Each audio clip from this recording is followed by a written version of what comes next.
a serial killer who targeted prostitutes. He not only killed them, but committed acts of brutality that crossed all limits of savagery. He used to display their internal organs around the crime scene and even took some parts with him. But why? Who was this serial killer? A shoemaker?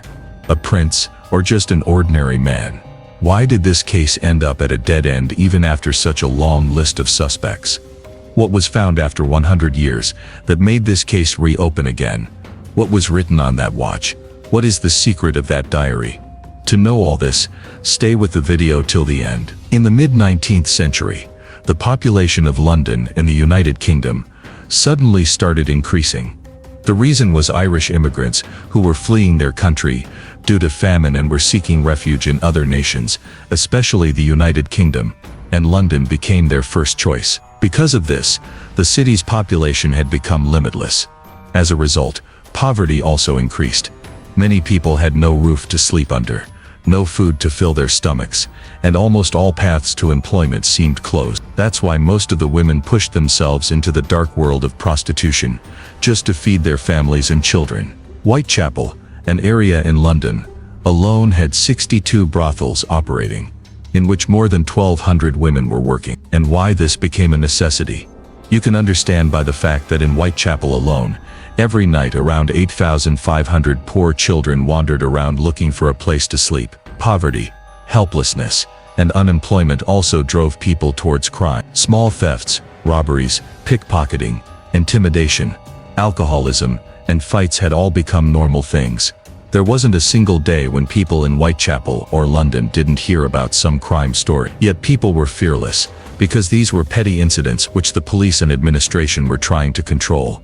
But the bloody game that was about to begin, neither the police nor the government had any solution for it. August 7, 1888, that was the date when London witnessed the beginning of its most terrifying time. It was morning. Some people were waking up. Some were stepping out of their homes. Among them was John James, who lived in Whitechapel. He had barely walked a few steps from his home when he saw a woman's body lying by the roadside. When James went near her, he was shocked out of his senses. He immediately informed the police, and when they arrived, they too were horrified. The condition of the woman's body was extremely bad. Her name was Martha Tabram, and by profession she was a prostitute. Looking at her body, it seemed like someone had unleashed their rage upon her. At first glance, it appeared she had been stabbed 20, but when the post-mortem report came out, it was revealed that she had been stabbed 39 times, and her body parts had been severely mutilated. This case spread panic throughout Whitechapel, but no one knew that this was just the beginning. Barely 20 to 25 days after Martha's death, another horrifying case emerged from London. It was August 31, 1888. The day was about to begin. The clock ticked 3:45 in the morning. Because of the growing population, crime had also increased, and after the brutal way Martha had been killed, the police had become more alert. So to maintain safety, they patrolled the city in the mornings and evening. That morning too, an officer named Charles was on his patrol, walking the streets, when his eyes fell across the road. Someone was lying on the footpath in a strange position. At first, he thought maybe it was a poor person sleeping there. But when he went closer, he couldn't understand what he was seeing, except that it was a woman. He couldn't tell if she was alive or dead, because she was lying face down.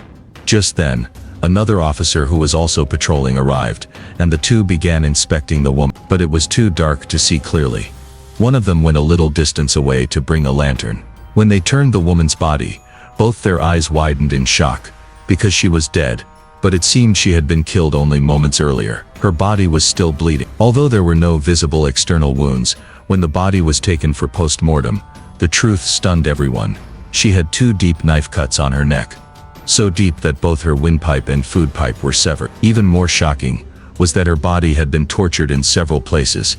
Cuts on her chest and abdomen indicated that the killer either had a deep grudge or was a serial killer who enjoyed playing with human bodies. When she was identified, it was revealed her name was Mary Nichol. Misfortune had led her to prostitution. Poverty and alcoholism had already separated her from her family, and she had given herself completely to liquor. On the night of August 31, Mary earned some money and decided to find a place to stay. But before that, she felt the urge to drink and spent all her money on alcohol. Around 2:30 a.m., Emily Hall, who knew her, saw her on Whitechapel Road. She was drunk. Emily told her to go home, but Mary refused, and Emily left. After that, Mary was never seen again. Only her mutilated body was found. By now it was clear that the killer was targeting prostitutes. The police also realized this pattern. But who was doing all this, and why before they could find out? Another shocking murder took place. On September 8, 1888, just a week after Mary's death, the killer's next target was 47-year-old Annie Chapman, known by people as Dark Annie. Her life had reached a point where prostitution was her only option. Sometime earlier, her husband had died, but Annie stayed strong, thinking her children would support her. But in the rush of life, even her children left her, and Annie was left alone, so she turned to alcohol. She lived at Crossingham's lodging house on Dorset Street, Spitalfields, where the daily rent was 4p. To earn that much, she worked all day, sometimes selling flowers, sometimes sewing or embroidery. But still, money was never enough. When she couldn't manage, and if that failed too, she stood on the streets as a prostitute, hoping to earn enough for rent and food. On September 8, Annie was again on the streets. According to witnesses, she had earned some money that night, but her health was poor, so she spent it on medicine. The night watchman saw her around 1:35 a.m., being thrown out of the lodging house because she hadn't paid rent. She requested, "Don't clear my bed, I'll soon pay." Saying that, she disappeared into the darkness, never to be seen alive again. Around 6, John Davis found a blood-soaked body behind 29 Hanbury Street. It was Annie's. Police were called immediately. They were horrified. This time the killer had shown even more brutality. George Baxter Phillips, who examined the body, revealed shocking details. Annie had been killed in the same pattern as Martha and Mary. Deep cuts on her neck, so deep her head could almost be separated from her body. But even that wasn't enough. The killer had tortured her body, merciless. He not only cut open her abdomen, but also took some of her internal organs with him. Parts of her intestines, uterus, vagina and urinary tract were missing. This meant the killer carried body parts with him, proving he not only targeted prostitutes, but took pleasure in mutilating. From this it was clear he couldn't be a normal person. Either he was a psychopath, or a madman. The police began hunting him relentlessly. Starting from the very spot where Annie's body was found, they questioned the locals, but no one came forward. One man did say he heard a woman's voice around 4:30 a.m., saying no, and then silence. Police theorized the killer might first strangle his victims so they wouldn't resist, or perhaps he attacked suddenly from behind, slashing their throat. His strikes were so deadly that survival after the first blow was impossible. That's why no one ever heard scream. But the police found it hard to believe no one saw anything either, because judging from the state of the bodies, the killer must have spent at least 20 to 30 minutes mutilating them. So the investigation expanded, but no results came. No one had even caught a glimpse of him. It was as if he came out of the darkness and vanished into it again. A shadow that perhaps never meant to take a human form. Fear spread everywhere, especially among women. The killer had terrified them so much that they were scared to even leave their home. Police swarmed every corner of Whitechapel. But despite their presence, on September 30, something happened that had never happened before. An event still known today as the double event, because this time, there were not one, but two victims. The first was Elizabeth Stride. 45-year-old Elizabeth was Swedish and, like most women of that time, a victim of circumstances. She was separated from her husband, and her daily struggle was to find food, work and shelter. To earn a living, she took up various jobs, sometimes sewing, sometimes working in houses or hotels. But when that wasn't enough, she occasionally turned to prostitution. Not every day, but whenever alcohol addiction and poverty pushed her too hard, she went out to find clients. On September 29, she got a cleaning job at a Jewish club. After finishing, she earned 6p and went to a nearby pub to drink. Around 7:30 p.m., she left the place. That night she was seen with several people. Around 11 p.m., Joseph Lawende and his friend were on Burner Street. It was raining, and they were standing under a shop's awning. There they saw Elizabeth standing nearby, also avoiding the rain. But she wasn't alone. A man was with her, around 5 feet 5 inches tall, wearing a big coat, boots, with dark hair and twisted mustache. Seeing them together, Joseph and his friend joked with Elizabeth. "Be careful, Elizabeth," and that man walked away after hearing this. About 45 minutes later, that is around 11:45 at night, Elizabeth was seen again on Burner Street. But this time she was with another man. Both were talking about something, but the person who saw them didn't pay much attention and moved ahead. Then around 12:30 a.m., Constable William Smith went out on his patrol. He too saw Elizabeth, and once again she was with a man. According to William, that man must have been around 28 to 29 years old. He had black mustaches, black hair, and was holding a small package in his hand. But at that time it was normal for prostitutes to be standing with their clients so late at night, so Constable William let them be and walked away. But perhaps that was his biggest mistake. Now it was 12:45 at night. There was silence all around. Only one or two people were outside for some urgent work. One of them was Israel Schwartz. When he reached near the International Working Men's Education Club on Berner Street, he saw a woman, and that woman was none other than Elizabeth. She was standing near the club's gate. Suddenly a man came and grabbed her, throwing her to the ground.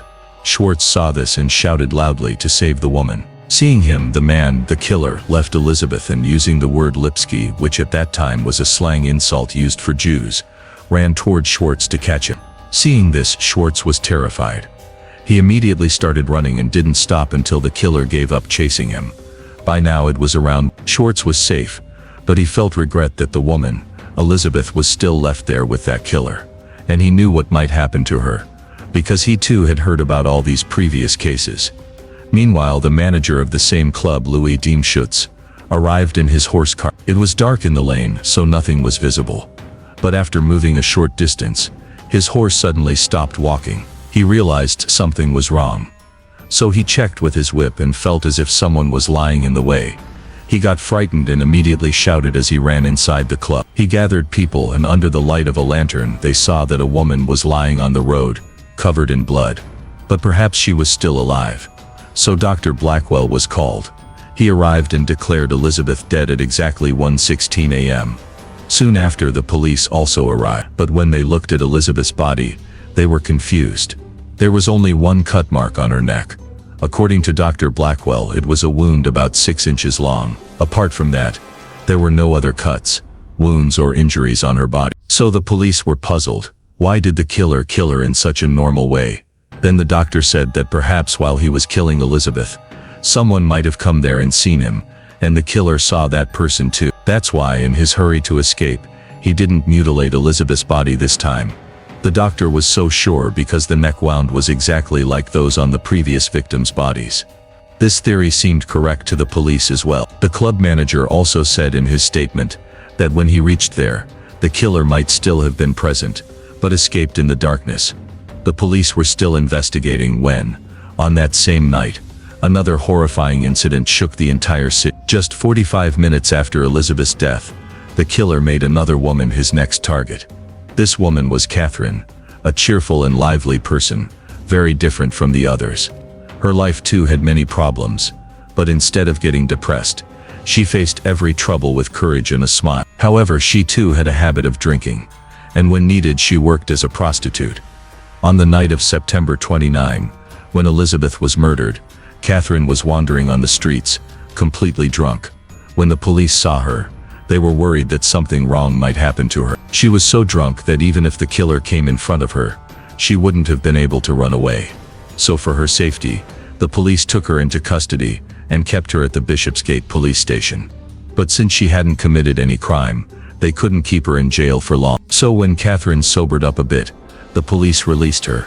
As she was leaving, she said cheerfully, "Goodbye, old cock," and walked away. That was the last time anyone saw her alive and speaking. The officer smiled slightly, and Catherine disappeared into the darkness. Around 1:30, City of London Police Constable Edward Watkins reached Mitre Square while patrolling. Everything was calm. No movement, no sound, just silence. So he moved ahead but kept patrolling back and forth to ensure nothing went wrong. When he returned to Mitre Square for his second round at about 1:45 a.m., a horrifying scene awaited him.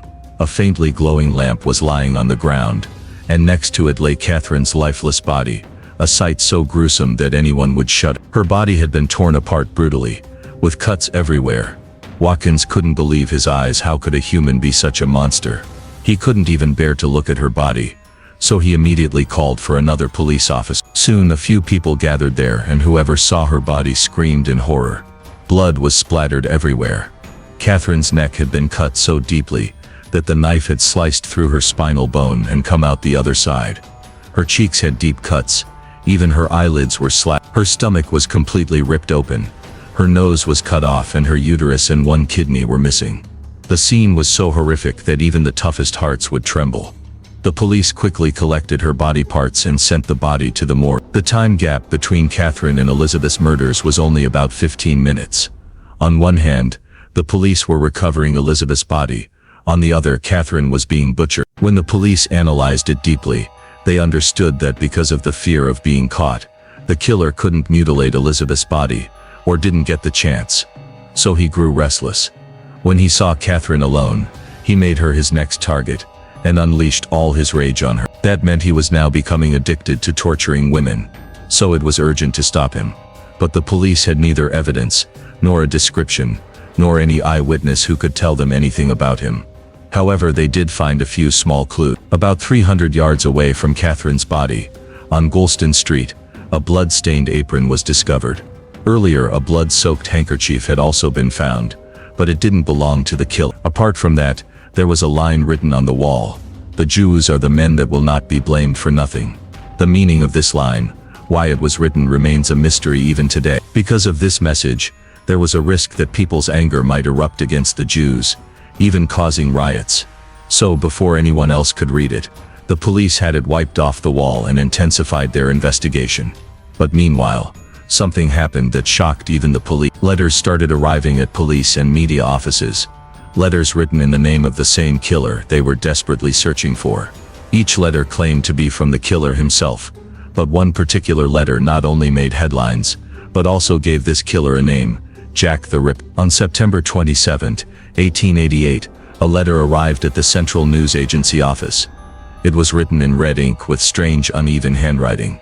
Experts said it had been written 2 days earlier, on September. In that letter, the writer claimed to be the killer, and mocked the police, writing, "Dear boss, you can't catch me no matter how hard you try."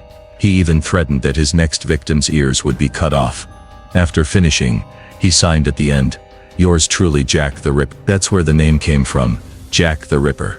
The entire city now had only one name on their lips: Jack the Ripper. Although the police didn't take the letter seriously at first, on September 30, when Elizabeth and Catherine's bodies were found, they began to think that perhaps this really was their killer, because Catherine's ears had indeed been cut off. So without wasting time, the police sought help from the news channels, and on October 3, the letter titled "Dear Boss" was printed and circulated across the city, so that anyone might recognize the handwriting. But this too yielded no result. However, now Jack the Ripper had become another name for terror. Days and nights passed amid fear and panic. The number of letters reaching the police had risen to hundreds. But after September, the whole of October passed without any new crime. So everyone began to think that maybe Jack the Ripper had stopped, or perhaps he had left the city. But what happened next proved the opposite. On November 9, 1888, Jack chose his next victim, and this time the victim was Mary Jane Kelly, a 25-year-old Irish woman, the first young target of the killer. And not just that, this time Jack changed his method. The murder was even more horrific, and the location was different too. Earlier he had killed women openly on the streets, but now he chose to kill Mary inside a closed room, within 4 walls. Mary had only recently entered prostitution. She lived in a small room at 13 Miller's Court on Dorset Street in Whitechapel. She loved singing and was always cheerful. The day before her death, November 8, she was seen singing in a pub, around 11:45 p.m. that night. Her neighbor Mary Ann Cox saw her entering her room with a man. So Mary Cox wished her good night, and Mary Jane replied, saying she would sing for a little while longer and then sleep. Mary Cox heard Mary Jane singing until about 1 a.m., and then the singing stopped. After that there was no sound from her room, so Mary Cox went to sleep.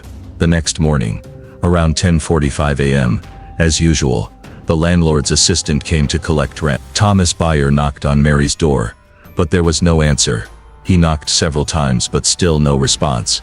So he looked through the broken window, and the sight inside made him scream. Inside the room, Mary's body was lying on the bed, and her body parts were scattered around. There were blood splatters all over the room, a scene straight out of hell. He immediately called the police. Soon Inspector Aberline and Dr. Thomas Bond arrived with their team. They broke down the door and entered the room, and when they saw Mary's condition, they realized that nothing could be more horrific than this. Mary's entire body had been flayed. Her head was almost severed from her body. Her face was so badly mutilated that it was impossible to recognize her. From her stomach to her chest, there were deep cuts, and her internal organs were arranged neatly on the bedside table. But her heart was missing. Every part of her body, from hands to feet, had been tortured. Pieces of the broken table were found burned in the fireplace, indicating that Jack had set a fire to light up the dark room, so he could carry out his gruesome act. The walls, the bed, everything was splattered with blood and handprint. According to the doctors, all of this must have happened between 3:30. When the neighbors were questioned, some confirmed that around 3:45 in the morning, they had heard the sound of someone screaming, but they didn't have the courage to go there and see because they too were terrified of Jack. Meanwhile, Mary's condition itself was saying that all this had happened to her for about 1 to 2 hours, and perhaps that was the reason Jack chose a closed room this time, so that he could cross all limits of cruelty freely, without being disturbed or seen by anyone, including Mary. Jack had now claimed 5 women. That's why the anger in the city was increasing. There was fear everywhere. People were even afraid to step outside their homes. Now, at any cost, they wanted Jack the Ripper behind bars so that people could finally sleep peacefully. The entire London was boiling with rage. So when pressure on the police increased, several teams were assigned to investigate this case. Whoever was suspected, wherever those letters had come from, the police raided all those places.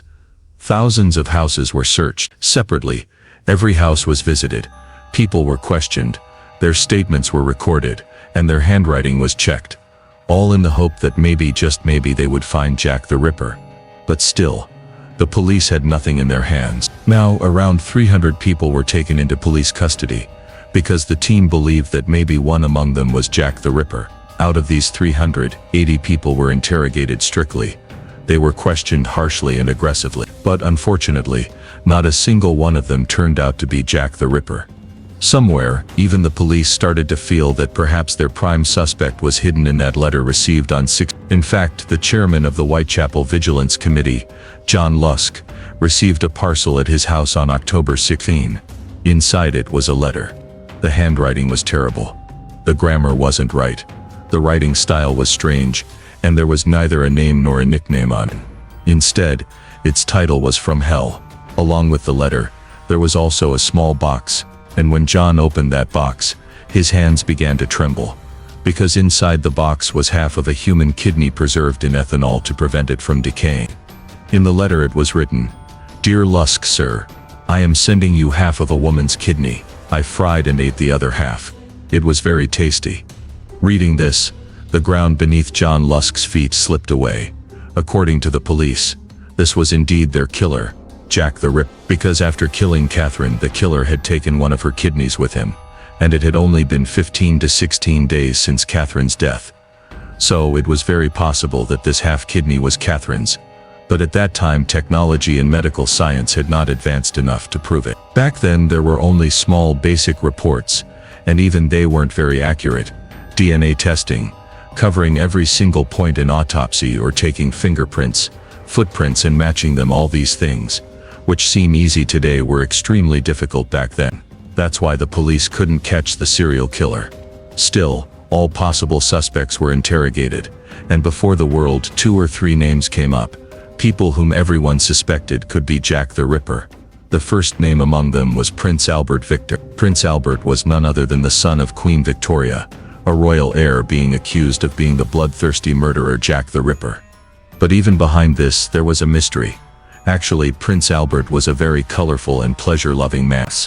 He loved having relations with prostitutes. Every night he spent his time with a new prostitute. But once something happened. One of those prostitutes got pregnant by the prince. However, she never told him, and the child was born. Sometime later, many women in that prostitute circle came to know that this child didn't belong to anyone else but the prince himself. Soon, the news spread like wildfire and reached the prince's ears. he noticed that people were now looking at him in strange and angry ways. Obviously, being a royal heir, it was a matter of deep shame for him to face such disgraceful looks. Prince Albert was filled with embarrassment. So it is said that perhaps in that shame and anger, he decided to kill every woman who was a prostitute, and knew that his child was born from a prostitute's womb. However, this is only an imagination, an imaginary theory. It's very hard to believe. That's why many people, including the police, considered this theory wrong. According to them, the prince was never on their suspect list. Instead, the police suspected John Peaser. The police couldn't understand how this killer was so clever, how he could openly kill women on the streets, and yet escape so easily that no one ever saw him. No one saw blood on his hands, no one saw the body parts in his hands, and no one ever saw him running away. That meant only one thing. Whoever Jack the Ripper was, he knew every lane, every corner of London and Whitechapel. He was familiar with every inch of the city.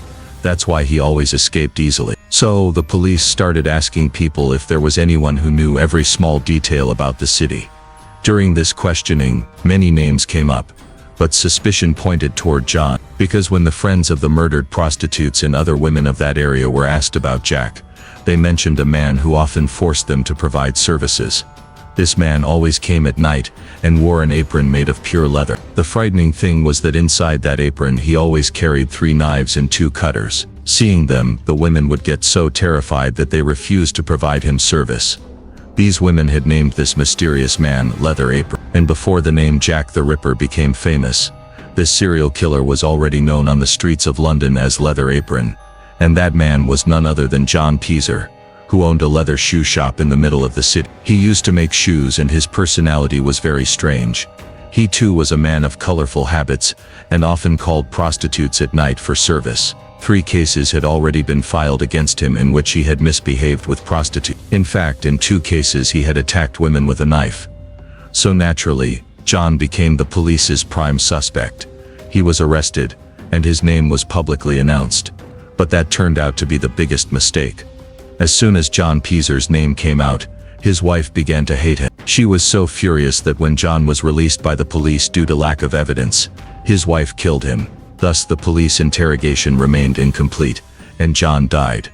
People said that he was the real Jack the Ripper, and even today, many believe, because after John's death, all the incidents that were happening in the city suddenly stopped. The streets became quiet, and the clouds of fear slowly disappeared. However, there was one more name on the suspect list, James Maybrick, who came to light almost 100 years later in the... Yes, 100 years later. A junk dealer, while collecting scrap, found an old diary. When he read it, he found something shocking and immediately went to the police. When the police opened the diary, they saw at the bottom corner the name James Maybrick. In that diary, James had written every detail, how in 1888, Mary Elizabeth, Catherine and the other 2 were murdered. Which organ was found where, which one was half missing, and which one was gone. Everything was written. So was James Maybrick actually Jack the Ripper? When an attempt was made to find out, it was discovered that although the diary was indeed around 100 years old, it had been written much later. Actually, the junk dealer had done it all himself. He had used certain chemicals to make the pages look ancient, as if they were written a century ago. During interrogation, he confessed it himself, meaning the junk dealer was actually pretending to be James Maybrick. But perhaps not, because James Maybrick really did exist. In fact, some time after this diary was found, in 1993, the police discovered a pocket watch. You might know that in earlier times, people didn't have wristwatches, so they carried pocket watches, either in their pockets or hanging around their necks. This style was popular from the 1800s to the 1900s.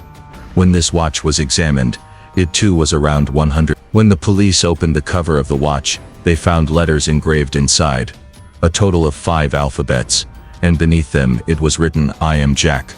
The shocking thing was that those 5 alphabets matched the first letters of the names of Jack's 5 victims, and these letters had been carved with some sharp object, maybe a nail or a knife, back in that era.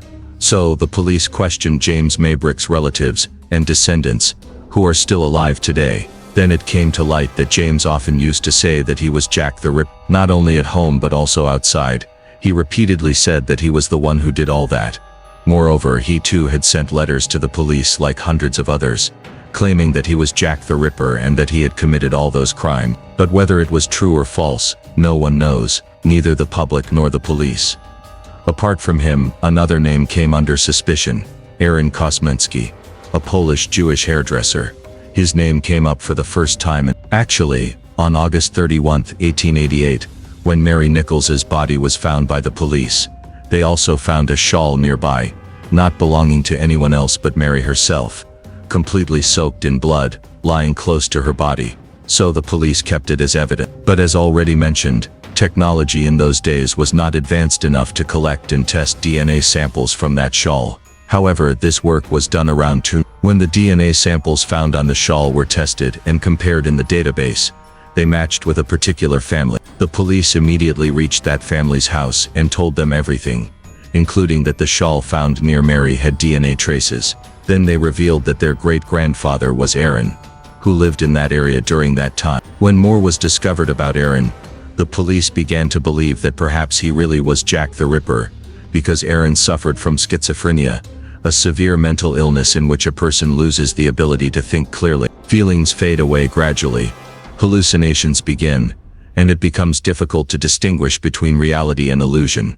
Aaron was going through all of this. Gradually, his mental state deteriorated so much that he began fighting and arguing with people, even attacking them. As a result, he was sent to a mental asylum, where he eventually died. In the same way, many more names came up, and every time it seemed that maybe this one was Jack the Ripper. But without solid proof, every suspect escaped. And even today, Jack the Ripper remains a mystery. Where did he come from? Where did he go, and why did he do all that to those women? All these questions still remain unanswered, and whether the answers will ever be found is also uncertain. Anyway, what do you think? Who among them could be the real Jack the Ripper? Whoever it was, he surely doesn't exist in this world anymore. Well, if you liked the video, don't forget to like and share it, and to keep watching such mysterious crime stories, subscribe to the channel and press the bell icon. See you in the next video. Until then, bye.